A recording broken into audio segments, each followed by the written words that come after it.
요한복음 6장 15절부터 21절의 말씀 한 목소리로 함께 합독하겠습니다. 시작.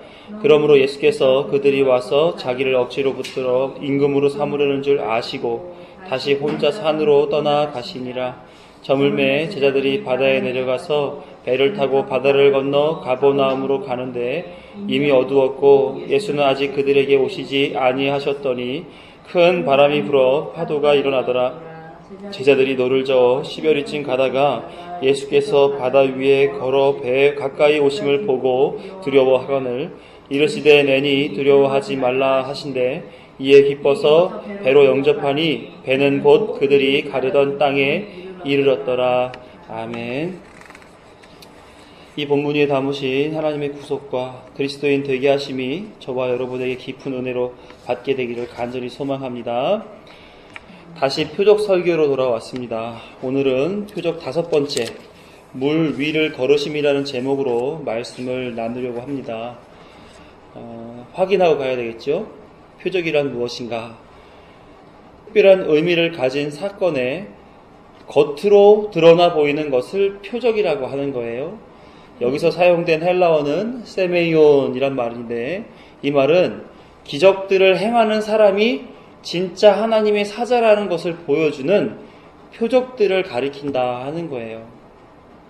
예수님이 무언가를 행하셨을 때 그 행한 본질이 있지만 겉으로 드러나져서 보여지는 것을 표적이라고 얘기한단 말이에요.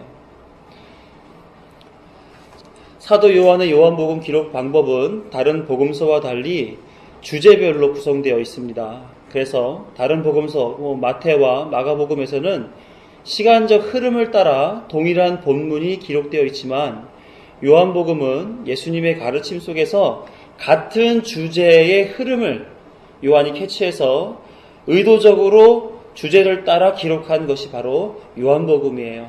그래서 오늘의 본문, 우리가 잘 아는 예수님이 물 위를 걷는 사건은 한 가지 주제를 따라서 기록되었다라고 하는 요한복음 기록 구성의 내용들을 따라서 볼 때 전후의 문맥을 통해서 이 본문이 주려고 하는 의도를 파악할 수 있다라고 하는 거예요.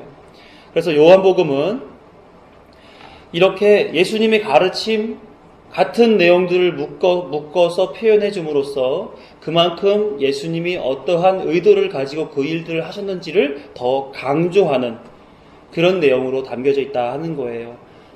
그래서 전후 문맥을 이해하면서 그 안에 사이에 담겨져 있는 이 본문의 주된 기록 목적에 대해서 우리가 이해해 보는 것이 이 말씀을 잘 이해하는 방법이 될 줄로 믿습니다. 그래서 성경을 한번 보시죠. 요한복음 6장 1절부터 15절의 말씀을 보게 되면 5,000명을 먹이시는 오병이어의 기적들이 여기 담겨져 있죠. 그렇죠? 여기서 주의 깊게 봐야 하는 인물이 있다면 바로 빌립이에요. 예수님은 빌립을 불러서 이들에게 먹을 것을 나누어 주라고 시험을 하여 물었습니다. 빌립은 이 디베랴 지역에 살았던 사람이에요. 누구보다도 그 지역의 문화나 경제나 상황에 대해서 환경적인 요소들까지 가장 잘 알만한 사람이었습니다. 현실을 가장 잘 볼 수 있었던 사람이라고 예수님은 판단할 수 있겠죠. 예수님은 너희들이 가지고 있는 그 생명을 부지하게 하기 위해서 공급을 해줘야 될 텐데 빌립아, 그럼 여기에 있는 사람들을 먹이기 위해서 네가 떡을 갖다 주어라, 이렇게 시험한 거예요. 그랬더니 빌립은 어떻게 답변했습니까? 이 사람들을 다 먹이려면 200데나리온의 떡이 부족합니다, 이렇게 답변했단 말이에요. 다시 말하면 예수님은 저들의 생명을 살리기 위해 공급하여 주는 이가 누구냐 하면서 이렇게 물어본 거죠. 우리가 어디서 떡을 사서 이 사람들을 먹이겠느냐, 어디서, 얼마가 들었느냐, 얼마가 필요하겠느냐를 물어본 것이 아니라 어디서 구할 것이냐, 과연 이 땅 디베라냐, 아니면 하나님의 나라 예수로 말미암아 생명의 떡을 주어야 되느냐, 어디로부터 와야 되느냐를 물어본 건데 빌립은 뭘 생각했어요? 돈을 생각했단 말이에요. 현실적인 문제죠. 예수님은 하늘의 것을 생각하면서 그 하늘에 입각한 생명 연장을 어떻게 해야 되는가에 대해서 물어본 건데, 빌립은 잘 알지 못하여서 예수님 질문에 대한 엉뚱한 답변을 하게 되죠. 예수님의 시험에 빌립은 실패를 하게 된 것입니다. 그러나 예수님은 그 실패에 대해서 담대하게 사람들에게 빌립이 무언가를 잘못했는지에 대해서 밝히 드러내시며 모든 무리들을 잔디에 앉게 하시고 그들에게 오병이어의 적은 떡과 물고기로 5,000명 모두를 먹이시는 그런 이적을 보여주셨다라고 하는 거예요. 이 말씀은 어떤 의미를 가지고 있냐면, 생명을 살리는 것은 세상으로부터 오는 것이 아니라 예수 그리스도로부터 온다는 것을 알리시기 위한 거예요. 다윗이 고백했던 것처럼 여호와는 나의 목자이시니 내가 부족함이 없으리로다 라고 하는, 초원에서 양을 먹이는 목자 대신 예수 그리스도를 상징해주는, 그래서 예수로 말미암아 너희의 필요를 다 공급받게 된다, 영생을 얻게 된다 하는 것을 보여주는 그런 이적이었단 말이에요. 그러므로 우리가 오늘의 본문을 생각해 봤을 때, 뭔가 하나님의 나라로부터 또 생명을 살리는 예수 그리스도로부터 기인된 사건이 이어져 나오겠구나 하는 것을 우리가 이해할 수가 있겠죠. 이 땅의 것은 아니요 하늘의 것으로, 이 땅에 먹는 떡이 아니요 생명의 떡이신 예수로 말미암아 하나님의 구원의 역사가, 살리시는 역사, 생명의 역사가 이루어지겠구나 하는 것을 우리가 생각해 볼 수 있을 것입니다. 그리고 있는 말씀이 오늘의 본문 물 위를 걸으신 예수 그리스도, 이것에 대한 이야기가 나오죠. 그리고 우리 다음 이야기를 한번 보시자고요. 요한복음 6장 22절부터 59절까지의 말씀을 보시게 되면 여기에서는 생명의 떡이 무엇인가에 대해서 가르치는 그런 말씀이 나오게 됩니다. 여기서 주목해야 할 절이 있다면 우리 35절 함께 읽어보죠. 시작. 예수께서 이르시되 나는 생명의 떡이니 내게 오는 자는 결코 줄이지 아니할 것이요 나를 믿는 자는 영원히 목마르지 아니하리라. 생명의 떡을 주시는 분이 누구라고 말씀하셨어요? 예수님 당신이 내가 생명의 떡이야, 내게 오는 자는 결코 줄이지 않을 것이야, 이렇게 말씀하고 계신단 말이에요. 세상의 방식으로서 살아가는 자들, 다시 말해 육의 것으로 행복과 영생을 추구하고 살아가고 있는 당시 유대인들에게 경종을 울리는 그런 말씀으로 전해주고 계신 거예요. 요한복음 3장 3절에서 6절 말씀을 함께 보시죠. 이때 당시에 이러한 사고방식으로 가장 뛰어나다라고 하는, 이성적으로 가장 발달했다라고 볼 수 있는 니고데모가 그가 가지고 있는 영적 갈급함 때문에 예수님 앞에 나아가서 어떻게 하면 하나님의 구원 얻을 수 있습니까? 이렇게 묻는 것에 대한 예수님의 답변이죠. 요한복음 3장 3절부터 6절의 말씀 시작. 예수께서 대답하여 이르시되 진실로 진실로 내게 이르노니 사람이 거듭나지 아니하면 하나님의 나라를 볼 수 없느니라. 니고데모가 이르되 사람이 늙으면 어떻게 날 수 있사옵나이까? 두 번째 모태에 들어갔다 날 수 있사옵나이까? 예수께서 대답하시되 진실로 진실로 내게 이르노니 사람이 물과 성령으로 나지 아니하면 하나님의 나라에 들어갈 수 없느니라. 육으로 난 것은 육이요 영으로 난 것은 영이니. 사람의 생각에서 하나님의 생각을 이해할 수가 없어요. 니고데모도 이 말씀에 대해서 어떻게 늙으면 두 번째 모태에 들어갔다가 날 수 있습니까? 이렇게 물으면서 사람이 가지는 한계에 대해서 자신도 모르게 예수님 앞에 드러내 보이고 있다 하는 거예요. 그러나 예수님은 이 땅의 방식으로 설명해내지 않고 계세요.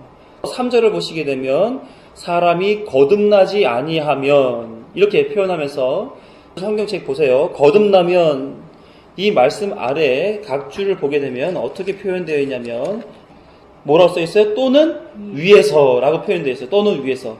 거듭난다라고 하는 것은 이 땅의 방식으로 다시 태어난다라는 표현이 아니에요. 죽을 뻔했다가 살아났다 이런 표현도 아니에요.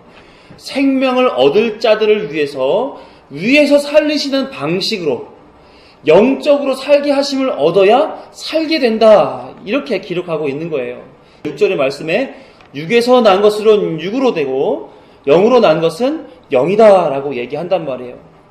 더 나아가서 6장 63절을 보게 되면 이렇게 기록하고 있어요. 살리는 것은 영이니 육은 무익하니라. 이래서 이 땅에서 육을 추구하고 살아가는 자들은 그것을 통해서 살림을 받게 되어지지 못한다라고 하는 거예요. 예수님은 그렇게 말하는 거죠. 내가 너희에게 이른 말은 그래서 영이요 생명을 공급하는 그런 메시지다 하는 거예요. 영은 살리는 것이고 육은 죽이는 것이라고 이원화시켜서 말씀드리는 것이 아닙니다. 살리시는 능력은 하늘에서 온 영적인 것임을 말씀을 드리고 싶은 거예요. 마가복음 6장 52절에 보게 되면 오늘 본문에서 벌어진 일들에 대해 사람들은 두려워했단 말이에요. 두려워하면서 사람들이 어떤 한계 속에서 살아가고 있는가를 마가복음 6장에서는 그걸 드러내주고 있어요. 마가복음 6장 52절 말씀을 보게 되면 이는 그들이 그 떡 떼시던 일을 깨닫지 못하고 도리어 그 마음이 둔하여졌음이로라. 예수님께서 오병이어의 기적을 보여주시면서 그 떡 떼시던 일, 그 신비한 그 생명을 주시는 그 일, 하늘로 말미암아 이루어질 수밖에 없는 그 일에 대해서 보여줬음에도 불구하고 그들은 그 떡 공급해 준 것 때문에 쫓아다니는 그런 일을 벌이긴 하지만 영적으로 그 일에 대해서 깨닫지 못하고 있더라 하는 거예요. 그래서 오늘 본문 이 물 위를 걷는 사건은 떡 떼시던 일과 동일한 메시지를 가지고 있음을 나타내주고 있고 더 나아가서 6장 22절부터 나온 얘기로 그것을 설명해주고 있다 하는 거예요. 다시 말해 물 위를 걷는 사건은 생명의 양식이 되시는 예수 그리스도를 증명하는 그리고 예수 그리스도에 의지해야만 사람이 살 수 있다는 것을 증명하는 그런 본문이라고 하는 것입니다. 오늘의 본문은 생명을 주시는 분은 예수 그리스도이심을 강조하는 그 말씀들 사이에 삽입된 내용으로서 같은 맥락에서 예수님은 누구이시며 그리고 주어진 상황은 어떤 상황이고 그리고 제자나 현재를 사는 우리는 이 상황을 어떻게 받아들여야 하는지에 대해서 요한복음 말씀을 중심으로 마태복음, 마가복음을 고루 보면서 이해해 보도록 하겠습니다. 먼저 15절을 보시게 되면 같이 함께 읽어요. 시작. 그러므로 예수께서 그들이 와서 자기를 억지로 붙들어 임금으로 삼으려는 줄 아시고 다시 혼자 산으로 떠나 가시니라. 아멘. 사람들을 피해서 혼자 산으로 떠나가시는 예수님의 모습을 나타내주고 있습니다. 예수님은 오병이어 사건을 통해서 당신이 생명의 양식을 주시는 분이심을 나타내셨어요. 그러나 사람들은 예수님의 그런 신성을 이용하여 자신들의 유익을 얻어내는 수단으로 삼기를 바랬습니다. 당시의 유대인들은 전통적 유대교의 메시아 사상에 젖어 있었던 그런 사람들이었어요.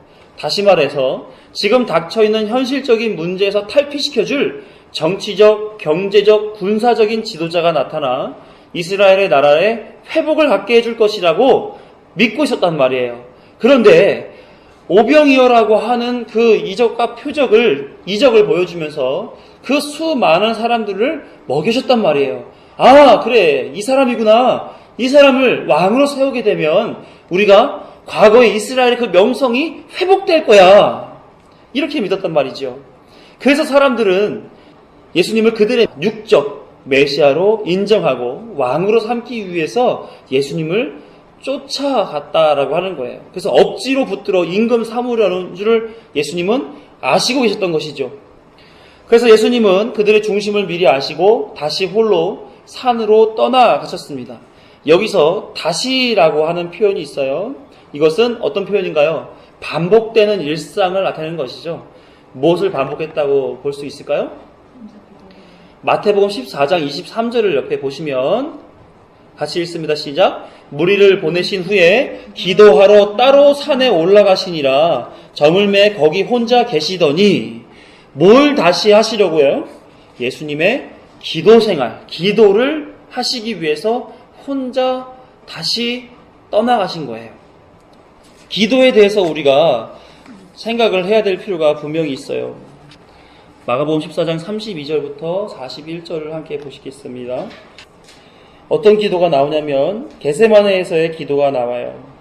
그들이 겟세마네라 하는 곳에 이름에 예수께서 제자들에게 이르시되 내가 기도할 동안에 너희는 여기 앉아 있으라 하시고 베드로와 야고보와 요한을 데리고 가실새 심히 놀라시며 슬퍼하사 말씀하시되 내 마음이 심히 고민하여 죽게 되었으니 너희는 여기 머무르 깨어 있으라 하시고 조금 나아가서 땅에 엎드려 될 수 있는 대로 이때가 자기에게서 지나가기를 구하여 이르시되 아빠 아버지여 아버지께는 모든 것이 가능하오니 이 잔을 내게서 옮기시옵소서. 그러나 나의 원대로 마옵시고 아버지의 원대로 하옵소서 하시고 돌아오사 제자들이 자는 것을 보시고 베드로에게 말씀하시되 시몬아 자느냐 내가 1시간도 깨어 있을 수 없더냐 시험에 들지 않게 깨어 있어 기도하라 마음에는 원이로되 육신이 약하도다 하시고 다시 나아가 동일한 말씀으로 기도하시고 다시 오사 보신즉 그들이 자니 이는 그들의 눈이 심히 피곤함이라.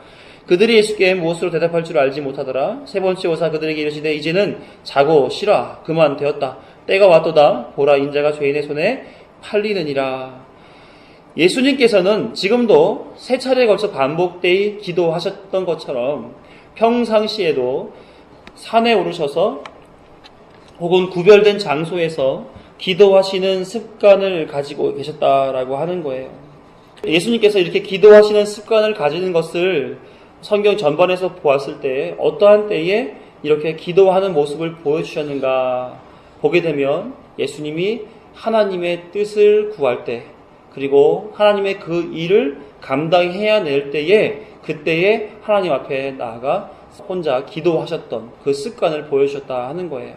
그렇기 때문에 기도하는 일은 나의 욕구, 나의 필요 이런 것들을 하나님께 아뢰면서 하나님으로부터 뭔가 이 땅에 가치 있는 소위 복이라고 불리는 그런 것들을 쟁취하기 위해서 하나님 앞에 매달리는 그런 내용이 기도가 아니라고 하는 거예요.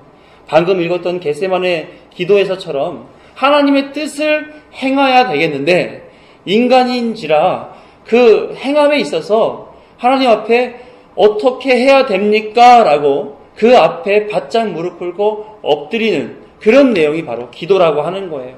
그러니까 기도를 통해서 우리가 하나님과의 관계의 맺음을 이어가야 되는 건 사실이나 여기서 하나님이 마치 지니인 것처럼 문지르면 주인님하고 나타나서 내가 복을 원하니 복을 채워줘라. 네 주인님 복 채워드리겠습니다. 이런 식으로서 하나님과 나와의 관계를 만들어주는 기도가 아니라는 거예요. 기도는 뭡니까? 하나님 뜻을 행하기 위해서 자신을 굽히고 자신을 부정하고 부인하고 내 십자가를 지고 주를 쫓겠노라고 말하는 것이 바로 기도 아닙니까? 그래서 먼저 그의 나라와 그의 의를 구하라. 그리하면 이 모든 것을 너에게 다 주겠다라고 말씀하셨던 것은 뭐냐면 기도는 하나님을 향한 기도지 하나님 날 보세요라고 요구하는 기도가 아니라는 거예요. 내가 얼마나 요즘 힘든지 아십니까? 돈으로나 건강으로나 사회생활로나 얼마나 바쁜지 아세요? 하나님 이렇게 힘들고 바쁜 세상을 하나님께서 복을 좀 조금만 좀 주시면 다 풀려갈 텐데 이것 정도 안 해주십니까? 제가 드린 헌금이 얼마고 제가 바친 봉사가 얼마고 제가 신앙생활한 연주가 얼마나 긴데 그 정도는 해주실 수 있지 않습니까? 라고 요구하며 매달리는 게 기도가 아니라고 하는 거예요. 그와 같이 예수님의 기도 생활은 우리의 모델이 됩니다. 우리가 하나님의 일을 할 때에 하나님의 사역이라고 하는 것에 시작하기 전, 또 시작하고 나서 사역하는 중에 또 사역이 끝난 모든 상황 속에서도 늘 항상 기도와 동행하며 하나님의 뜻을 구하고 하나님께 순종함으로써 그 사명을 감당해 나가는 원리와 원칙이 담겨져 있는 것이 바로 기도라고 하는 거예요. 그러니까 여기서 우리 신앙생활 속에서 기도의 내용을 우리는 다시 한번 돌아봐야 될 줄로 믿습니다. 그것은 마치 여기에 사람들이 예수님을 쫓아 자기의 욕심을 채우려고 했던 것과 다르지 않잖아요. 그죠? 우린 그런 신앙생활 하면 안 돼요. 그런 기도생활도 하면 안 됩니다. 예수님은 그런 신성을 가지신 분으로서 그들의 중심을 아셨어요. 그들이 자신들의 이익을 위해 예수님을 자신을 임금으로 삼아 그 임금의 능력을 이용할 욕심을 가졌다는 것을 아시고 그들을 피하신 것입니다.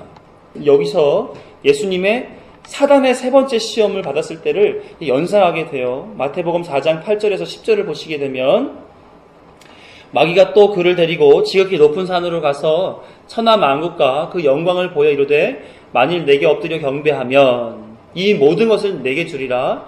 이에 예수께서 말씀하시되 사탄아 물러가라 기록되었으되 주 너희 하나님께 경배하고 다만 그를 섬기라 하였느니라. 사단이 이 세상을 다 주겠다고 하면서 자신의 방식을 예수님께 요구했습니다.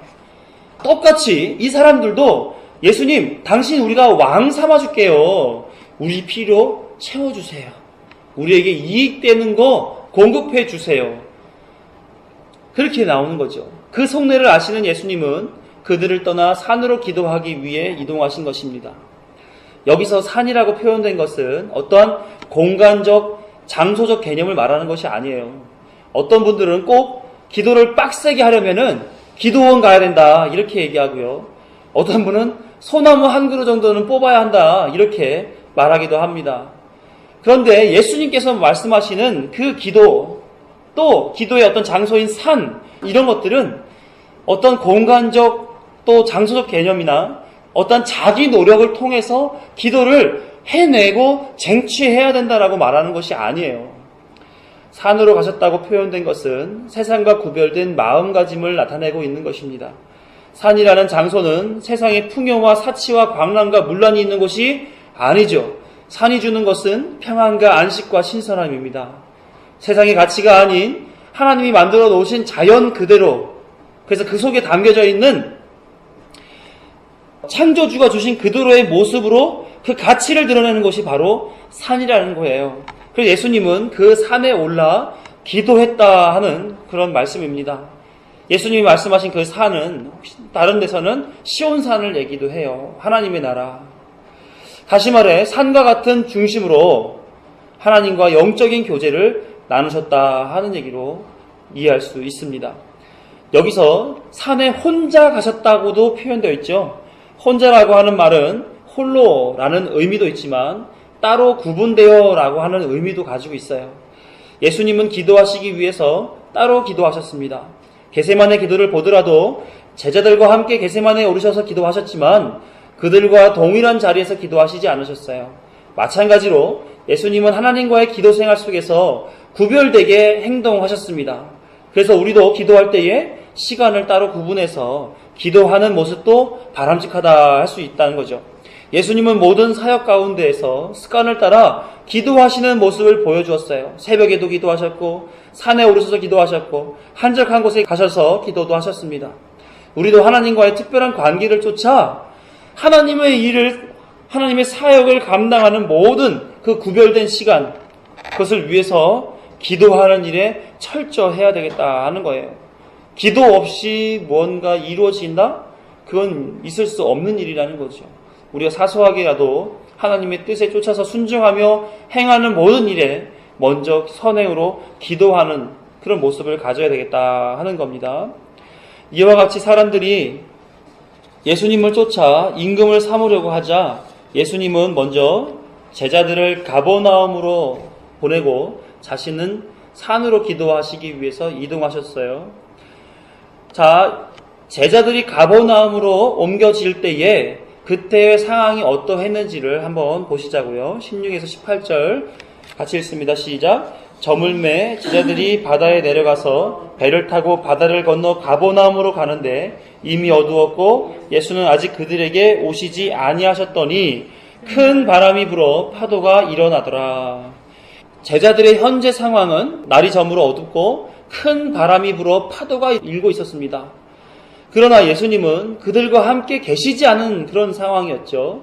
이 상황을 마태복음에서 이렇게 소개하고 있어요. 마태복음 14장 24절을 보면 시작. 배가 이미 육지에서 술이나 떠나서 바람이 거스름으로 물결로 말미암아 고난을 당하더라. 예수님이 계시지 않은 그 자리가 고난의 자리라고 마태복음은 소개하고 있습니다. 뿐만 아니라 어두운 바다, 풍랑, 이 모든 것들은 성경에서 뭘 나타내는 말일까요? 심판을 나타내주고 있는 말이에요. 죄를 나타내주고 있는 것이고 악을 나타내주는 그런 표현들입니다. 그들에게는 높은 풍랑이 그들을 애워싸 사망의 공포를 주고 있었던 거예요. 이 풍랑으로 표현된 이 말들을 다른 성경에서 어떻게 표현되었는지를 한번 보시자고요. 요한계시록 13장 1절을 보시게 되면 내가 보니 바다에서 한 짐승이 나오는데 뿔이 10이요 머리가 7이라 그 뿔에는 10 왕관이 있고 그 머리들에는 신성 모독하는 이름들이 있더라. 바다라고 하는 그곳은 악이 표출되는 곳, 드러나지는 곳, 악이 출현하는 곳, 이런 곳으로 바다가 상징적인 어떤 모양을 나타내주고 있어요. 이들을 통해서 성경이 얘기하고 싶은 것은 이렇게 현재 위기 상태에 있는 하나님의 사람들을 표현해주고자 하는 것입니다. 예수님은 계시지 아니하고 생명을 공급해 주시는 분이 계시지 않는 그런 현장 속에서 풍랑이라고 하는 악계의 현장, 풍랑이라고 하는 그런 고통스러운 고난의 현장 속에 사람들은 위치하고 있다라고 하는 것이죠. 그곳에서 그들이 이 어두움과 바람과 풍랑을 통해서 자신이 현재 어떤 위치에 있는지에 대해서 알게 해주신다는 말이에요. 풍랑 위에 서 있다는 것은 죄의 저주 아래에 있다는 것입니다. 따라서 필연적으로 죄의 영향 아래에서 고난의 세월을 당하며 살아야 한다는 것이죠. 성경은 히브리 족장들의 삶과 홍해 사건, 이스라엘의 광야에서의 생활, 여호수아의 요단강을 통해서 고난의 세상에서 믿음이 무엇이며 예수 그리스도께서 그 상황을 이기게 하시는 것, 이것을 줄곧 보여주고 있다는 거예요. 그래서 사람들이 그곳에서 있으면서 무언가를 잡고 사는 것이 가장 현명하고 지혜로운가 하는 것을 성경은 계속해서 얘기해주고 있는 거예요. 그런데 사람들은 어떠합니까? 그것을 보면서 구별되기 위하여 자신의 삶을 거룩한 곳으로 맞춰놓지 아니하고 세상이 주는 그 고난, 고통, 죄악상들을 그냥 몸으로 받는 거예요. 그리고 거기 동화돼서 살아간단 말이에요. 그럼으로써 뭘 놓치냐면 고통과 고난을 즐기는 모습으로서 거룩이신 하나님을 잊어버린다는 것이죠. 왜 죽는 길로 그 길로 걸어가는지에 대해서 사람들은 알지 못해요. 왜? 다 젖어 있는 곳이기 때문에. 바다 위에 표류하고 있는 배의 모양처럼 내 환경과 상황이 죄악으로 만연되어 있기 때문에 사람들은 그것이 옳은 건지 그른 건지도 구별하지 못하고 이것이 살 일인지 죽는 일인지 자체도 구별하지 못한다라고 하는 거예요. 그러니 그 속에서 살아가는 것이 얼마나 불안정하고 얼마나 미래가 암울한 그런 삶이겠는가 하는 거죠. 그런데 정작 이 사람들이 두려워하는 것이 있었어요. 19절을 읽어보면 시작. 제자들이 노를 저어 10여리쯤 가다가 예수께서 바다 위로 걸어 배에 가까이 오심을 보고 두려워하거늘. 희한하게도 그렇게 풍파를 보고 풍랑을 보면서 두려워하지 않았던 사람이 예수 그리스도를 보고 두려워하더라 하는 거예요. 그것은 왜 그럴까요? 마가복음 6장 51, 52절에서 보십시오. 시작. 배에 올라 그들에게 가시니 바람이 그치는지라 제자들이 마음에 심히 놀라니 이는 그들이 그 떡 떼시던 일을 깨닫지도 못하고 도리어 그 마음이 둔하여졌음이로라. 현재 그 마음이 어떻다고 그래요? 둔하였다라고 하는 거예요. 이 사람들은 둔하지 않을 사람들이잖아요. 예수님이 제자 아닙니까? 예수님이 보여주신 그 모든 표적과 이사와 기적들 또한 하나님의 나라에 대한 선포된 말씀들을 끊임없이 공급받은 사람들이에요. 그럼에도 불구하고 이들은 그 떡 떼시던 일, 하나님의 나라, 생명의 떡 대신 예수 그리스도 이것에 대해서 깨닫지 못하고 그 마음이 둔하여짐으로 예수님을 보고 노라는 거예요. 어찌 저가 바다 위를 걸어올 수가 있는가? 마치 유령 아닌가? 이렇게 둔한 것입니다. 성경에서는 그 마음에 둔하게 한 자들이 있어요. 어떠한 자들인지 보시면 마가복음 4장 11, 12절에 함께 읽습니다. 이르시되 하나님 나라의 비밀을 너희에게는 주었으나 외인에게는 모든 것을 비유로 하나니 이는 그들로 보기는 보아도 알지 못하며 듣기는 들어도 깨닫지 못하게 하여 돌이켜 죄 사함을 얻지 못하게 하려 함이라 하시고. 하나님의 나라의 비밀을 어떤 사람에게는 주었으나 어떤 사람들은 안 줬다는 거예요. 그 안 준 사람을 깨닫지 못하게 하기 위해서 뭘 썼다 그래요? 비유로 설명했다는 말이에요. 이해가 되시죠? 그러니까 이들이 지금 떡 떼시던 일을 깨닫지 못하고 그 마음이 둔하였다라고 하는 것은 그들이 하나님의 나라의 비밀을 받을 자인가 받지 못할 자인가 대한 엄청난 구별됨, 그 구별됨의 그 위치에 있었다라고 하는 거예요. 이것이 어떤 사람들에게 이런 마음이 주어졌었는지 마가복음 3장 5절을 보게 되면 같이 읽습니다. 시작. 그들의 마음이 완악함을 탄식하사, 그들의 마음이 완악함을 탄식하사 이렇게 말씀하신 그 대상이 누구냐면 바로 바리새인들이에요. 그 바리새인들의 마음이 완악하더라. 그들의 마음의 완악함에 대해서 탄식한다라고 하는 거예요. 이때 헬라어로 포로베네라고 하는 표현을 사용했는데 지금의 이 마가복음 6장 52절에 나와 있는 제자들의 마음, 이 둔하여라고 하는 말은 이 포로베네라고 하는 말의 변형인 페포로베네라고 하는 그런 표현인데 둔하여졌다라고 하는 표현, 이것은 뭘 얘기하냐면 바리새인들의 마음과 같이 현재 이 제자들의 영적 상태가 심각한 상태에 있더라라고 하는 거예요. 그러니까 성경 말씀을 우리가 보고 그 말씀에 대해서 진리를 혹은 그 말씀의 바른 뜻을 우리가 알지 못하고 그것에서 망각하고 살아가고 하나님에 대한 지식에 대한 감각이나 삶에서의 하나님의 말씀이 이끌어가고 있는 그 요구된 순종, 여기에 무감각하거나 아니면 둔하다라고 한다면 내가 현재 지금 하나님의 뜻을 바르게 알지 못한, 그래서 버림받을 자로 구별되어져 있는 건 아닌가라는 그런 어떤 조심스러운 자기 점검이 있어져야 된다라고 하는 거죠. 그것을 예수님은 바리새인의 마음이다 이렇게 얘기하고 계시다라고 하는 거예요.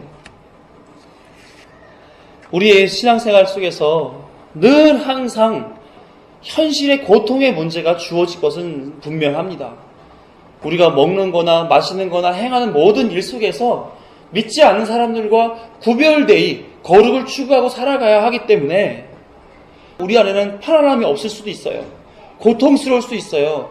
괴로울 수 있고 외로울 수도 있어요. 하지만 하나님께서는 우리에게 요구하시는 바가 바로 그들의 마음처럼 완악하지 않기를 바라시고 계시다라고 하는 거예요. 그들이 가지고 있는 그 영적 상태의 심각성과 같은 그런 모습이 우리에게 있지 않아야 된다라고 요구하고 있다라고 하는 겁니다. 나중에 다시 한번 베드로에 대한 일화를 우리가 얘기하겠지만 베드로가 물 위를 걷게 돼요. 그것이 우리가 현실을 살아가는 그런 삶의 모양과 같아요. 좀 더 얘기해 드릴게요. 자, 20절을 계속해서 읽습니다. 시작. 이르시되 내니 두려워하지 말라 하신데, 여기서 내니라고 하는 표현은 출애굽기 3장 14절에서 하나님이 자신을 소개할 때 하셨던 말이에요. 에고 에이미. 그래서 나는 스스로 있는 자다, 이런 표현이에요. 같이 읽습니다. 출애굽기 3장 14절 시작. 하나님이 모세에게 이르시되 나는 스스로 있는 자이니라. 또 이르시되 너는 이스라엘 자손에게 이같이 이르기를 스스로 있는 자가 나를 너희에게 보내셨다 하라.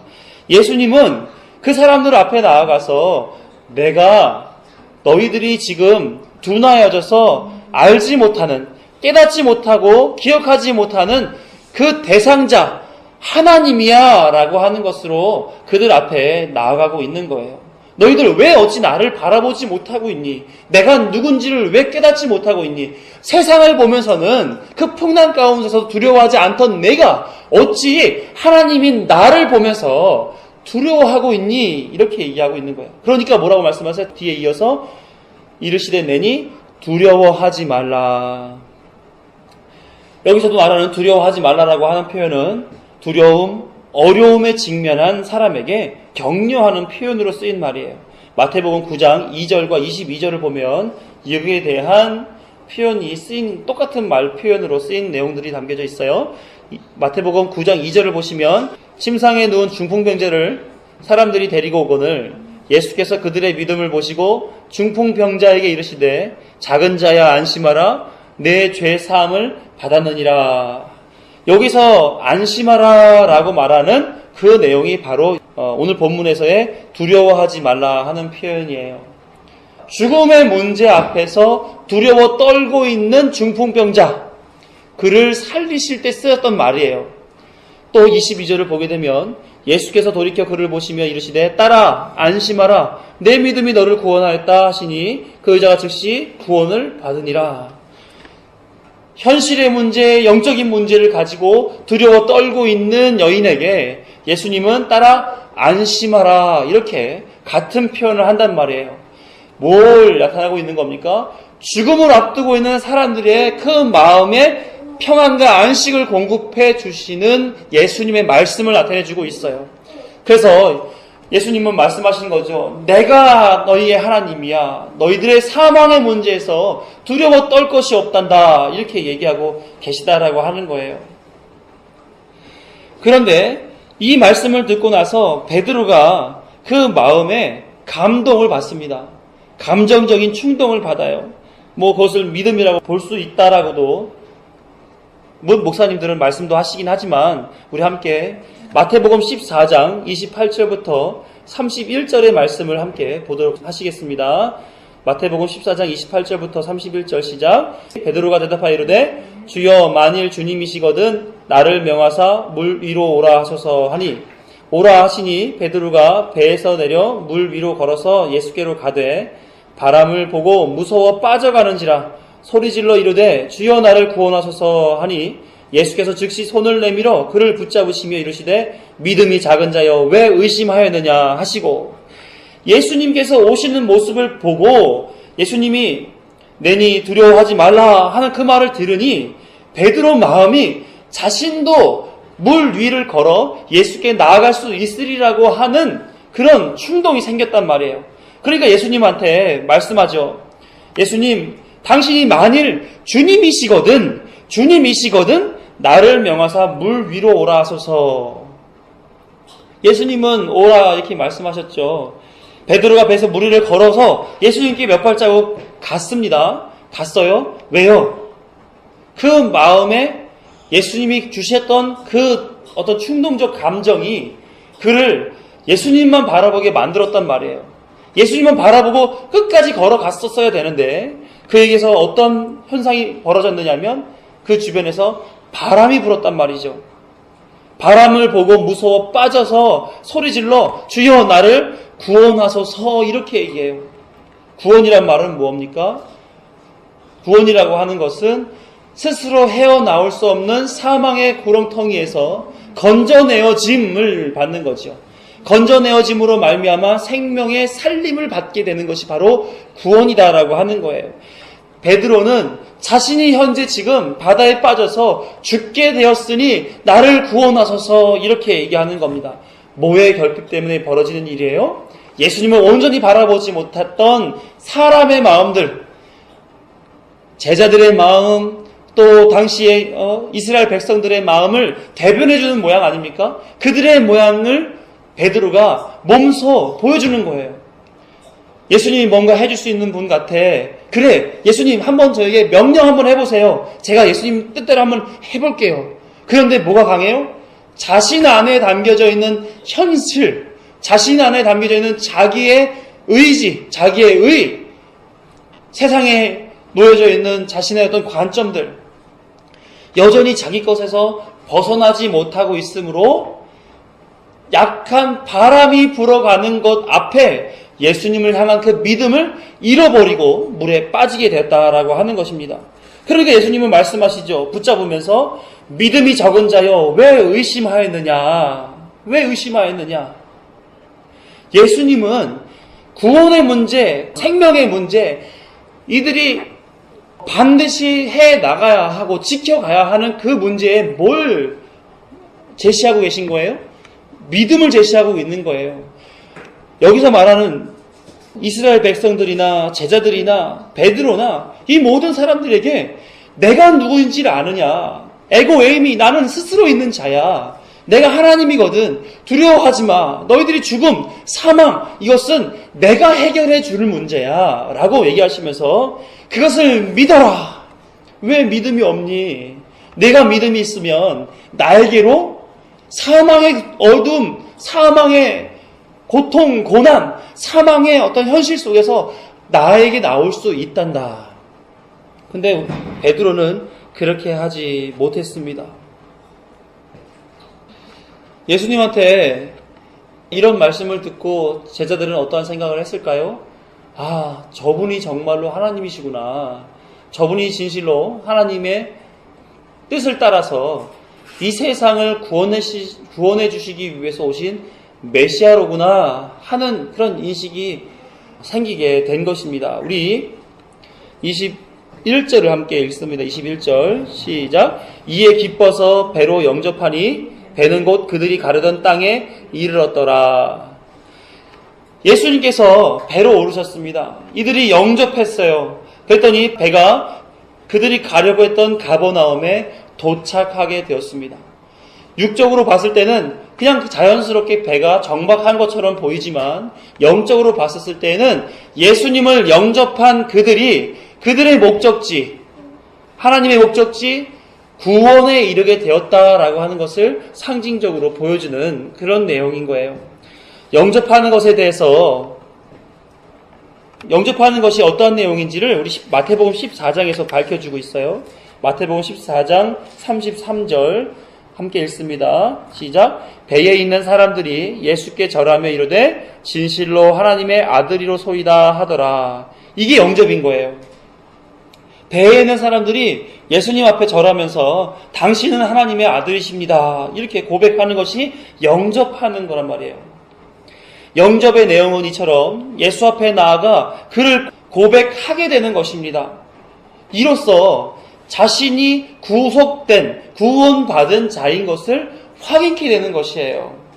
요한복음 1장 10절에서 12절의 말씀을 보게 되면 그러한 자에게 하나님께서 어떠한 복락을 주시는지에 대해서 나온 본문이 있습니다. 함께 읽습니다. 시작. 그가 세상에 계셨으며 세상은 그로 말미암아 지은 바 되었으되 세상이 그를 알지 못하였고 자기 땅에 오매 자기 백성이 영접하지 아니하였으나 영접하는 자 곧 그 이름을 믿는 자들에게는 하나님의 자녀가 되는 권세를 주셨으니 영접하는 자가 어떻게 됐다고요? 하나님의 자녀가 되었다. 이렇게 얘기하잖아요.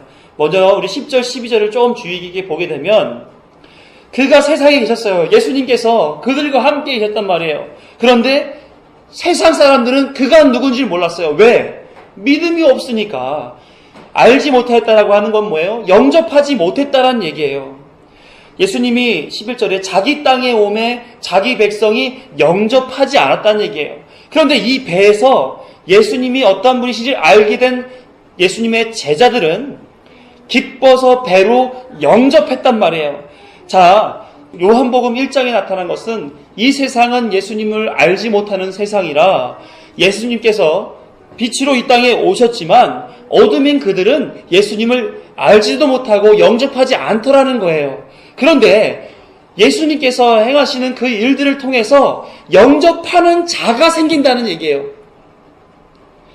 12절을 읽어보게 되면 영접하는 자 곧 그 이름을 믿는 자들에게는 이렇게 해서 사람들이 예수님을 영접하는 것처럼 설명해 놨어요. 그런데 그게 아니라 하나님의 일하심으로 예수님이 당신이 하나님이심을 드러내는 그 과정 속에서 영접하게 되는 자가 있더라는 거예요. 그 자는 자녀가 되는 권세를 얻게 된다. 이것을 설명해 주는 말이 바로 요한복음 1장 10절에서 12절의 말씀인 거예요. 이해가 좀 되세요?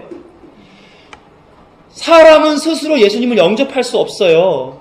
성령께서 하나님께서 일하셔서 영접하게끔 만들어 주신단 말이에요. 그러다 보니까 하나님의 자녀가 생기고 그 자녀는 하나님 나라를 소유하게 되더라는 거예요. 이 과정이 지금 여기 나와 있는 거예요. 물 위를 걸어오신 예수님을 보면서 두려워 떨었지만 예수님이 누구이신지를 알게 되는 제자들은 그를 기뻐하며 배 위로 영접했단 말이에요. 그래서 하나님의 자녀가 되는 권세를 받아 그들이 가려던 땅에 도착했다는 얘기예요. 이해가 되셨죠? 오병이어의 메시지가 뭡니까? 생명의 떡 대신 예수 그리스도가 그들이 공급하여져서 그들이 마치 초장에서 예수로 말미암아 생명의 떡을 나누어 먹고 하나님의 나라의 천국 백성이 된 것 같은 그 모양을 여기서도 동일하게 나타내 주고 있다라고 하는 거죠.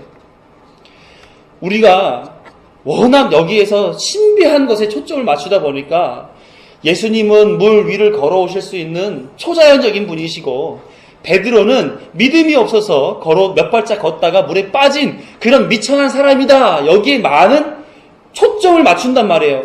그런데 이 표적은 그걸 얘기하는 것이 아니라 예수 그리스도가 어떠한 분이신지, 그를 영접하는 자는 어떠한 결과를 나타내게 되는지, 구원의 문제, 예수 그리스도의 십자가의 문제를 밝혀내는 복음을 제시해 놓은 본문이다라고 하는 거예요. 세상은 예수 그리스도를 알지 못하는 가운데 있었으나 영접하는 자가 있으니 그에게 하나님의 자녀가 되는 권세를 주겠다고 선포하시는 메시지가 바로 요한복음 1장 10절에서 12절의 말씀이에요. 마태복음을 보게 되면 베드로가 예수님을 이와 같이 고백해요. 마태복음 16장 16절을 보시면 같이 읽습니다. 시작. 시몬 베드로가 대답하여 이르되 주는 그리스도시요 살아계신 하나님의 아들이시니이다. 내가 고백하는 것 같잖아요. 베드로가 고백하는 것 같잖아요. 그런데 예수님은 뭐라고 대답하시냐면 이 고백은 내가 고백한 것이 아니라 하나님이 고백하게 한 거야. 17절 읽어봐요. 시작. 예수께서 대답하여 이르시되 바요나 시몬아 내가 복이 있도다. 이를 내게 한 이는 혈육이 아니요 하늘에 계신 내 아버지이시니라. 예수님을 영접하는 것은 내가 내 의지로 나는 하나님을 믿어요. 영접했어요. 저 천국 갈 수 있어요. 이렇게 말한다고 영접되는 것이 아니란 말이에요. 사람이 자기의 권한 안에 하나님의 나라를 소유할 수 있는 어떠한 능력이 1.1핵도 없단 말이에요. 예수님께서 오셔서 그들의 마음속에 성령으로 인하여 그 일을 해 나가시는 것, 그것을 받은 자만이 그 고백을 할 수 있다라고 하는 거죠. 이 영접은 하나님의 은혜를 베풀어 주신 사람에게만 허락된 것이에요. 사도 바울은 이렇게 얘기합니다. 고린도전서 12장 3절을 보시면 그러므로 내가 너희에게 알리노니 하나님의 영으로 말하는 자는 누구든지 예수를 저주할 자라 하지 아니하고 또 성령으로 아니하고는 누구든지 예수를 주시라 할 수 없느니라. 예수님을 주로 고백하는 자는 누구에 의지하여 고백하게 되는 거예요? 성령을 의지하여 성령께서 입에 담아주셔서 고백하게 된다라고 하는 거예요. 성령께서 말씀하게 하신 이외에는 아무도 예수님을 주시라 말할 수 없다고 성경은 강조하고 있는 거예요. 그런데 오늘 본문을 보니까 예수를 영접했다 이렇게 얘기한단 말이에요. 예수님을 아는 자가 되었다라고 말하는 거죠. 예수님을 영접하는 것이 무엇인지를 예수님은 드러내주고 있어요. 예수님을 아는 자, 예수님의 당신이 누구신지에 대해서 드러내신 것을 그대로 내 안에 담는 자, 한 배를 타는 자, 그와 동행하는 자, 이 같은 자가 영접하는 자다라고 하는 것이죠. 사랑하는 성도 여러분, 우리는 그거 하라고 부름받은 자예요.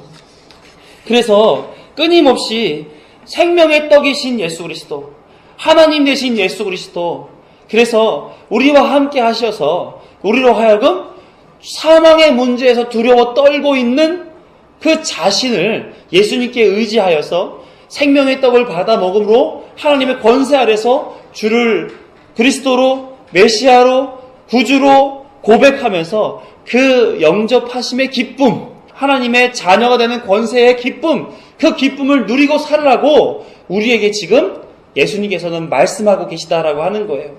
사랑하는 성도 여러분, 우리가 고백하는 것 같지만, 우리가 믿는 것 같지만 우린 그런 사람이 아니에요.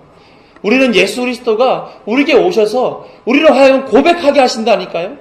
그래서 풍랑 가운데 있는 바다 위에 서 있는 우리지만, 그렇지만 우리로 하여금 예수님 앞에 저벅저벅 한 걸음씩 어떠한 바람이 불더라도 파도가 치더라도 걸어갈 수 있게끔 믿음을 공급해 주시고 영접하게 하시는 그런 일들을 받은 우리란 말이에요. 이런 믿음을 공급받은 우리가 어찌 이스라엘 백성처럼 내 유익을 위해서 예수 그리스도를 이용해 먹는 그 자리에 나갈 수가 있겠으며, 어찌 예수 그리스도를 망각하고 그분이 누구신지를 몰라 유령처럼 두려워 떨어 그를 만나는 그런 사람처럼 살 수가 있겠느냐는 거예요. 우리는 끊임없이 예수님이 내 구주요, 내 그리스도가 되시는 것을 우리는 끊임없이 고백하며 그 앞에 영접하는 자로서 살아야 한다는 거예요. 세상은 물에 빠지게끔 우리를 넘어뜨리려고 다른 박쳐 달려올 것입니다. 마치 산길 차를 찾는 우는 사자와 같은 모습으로 우리에게 접근하여서 계속해서 넘어뜨리려고 할 겁니다. 그러나 우리는 예수님이 보여주신 이 표적을 통해서 우리가 어떤 자요, 예수님은 어떠한 분이신지에 대한 확고한 믿음을 가지고 그렇게 나를 넘어뜨리려고 달려드는 사단의 그 괴계에서 능히 믿음으로 이겨나고 믿음으로 예수께 온전히 걸어가는 그런 신앙생활을 해야 될 줄로 믿습니다. 끝없이 예수님이 우리를 손잡아 이끄시면서 무리를 걸으라고 하실 거예요. 이해되시나요? 고통 가운데 할지라도, 두렵고 떨리는 그 자리라 할지라도 우리 손을 잡고 끊임없이 물 위를 걸으라고 하실 거예요. 그러나 예수님과 함께한 그 배, 예수님 그 믿음으로 인하여 안전하게 목적지에 도착할 그 배에 탄 우리로서는 끊임없이 그 손 잡고 가야 된다는 얘기예요. 끊임없이 영접한 자의 삶의 모양으로 그 길을 걸어가야 한다는 것이죠. 포기할 수 없는 길입니다. 두려워 포기하고 세상에 손잡는 그런 자가 될 수는 없다는 얘기예요. 끊임없이 하나님의 나라와 구원과 은혜를 우리에게 보여주시면서 이끌어 가시는 예수 그리스도의 그 손 붙잡고 가시자고요. 함께 기도하겠습니다.